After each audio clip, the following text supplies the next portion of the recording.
Bé, en Blake suposo que s'ha comentat que això, bueno, que el pare i els dos fills viuen en aquest pis, un pis suburbial de Londres, d'un barri suburbial, vull dir, de Londres, i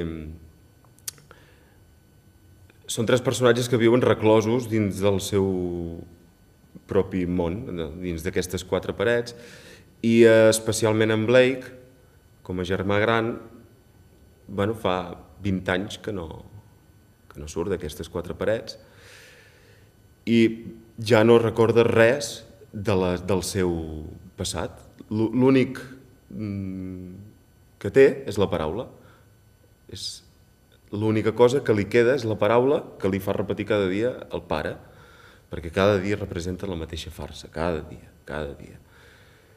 Per tant, només pot recordar el que ha après a dir del que era abans, la seva vida, la seva infantesa, amb la seva mare, la seva relació, i sí que té com uns records de la mare, però que es resumeixen amb les olors dels cuinats de la mare, i com una cosa realment molt agradable i amb molta enyorança i amb moltes ganes de... perquè viu amb la promesa eterna que tornaran a casa seva i tornaran a veure la mare, tornaran a menjar els cuinats de la mare, i està reclòs amb això, però alhora aquesta esperança es tradueix en res més, o sigui,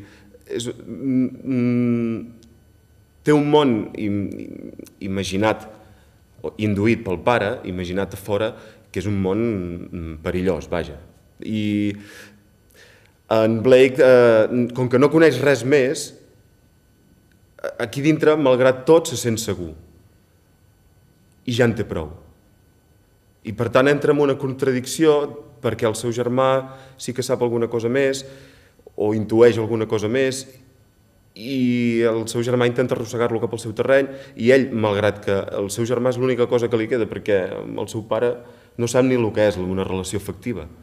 Només ho sap per el que li ha explicat ell, per com es comporten les altres persones, les persones que ell els ha dit que facin.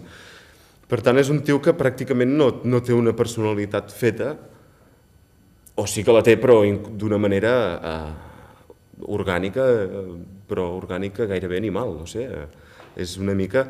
I encarar aquest personatge realment és... Bueno, estem en aquest estat semipantanós de veure cap on ha d'anar aquest tio, en Blake, actor Jordi, com ha d'encarar aquest, que és el...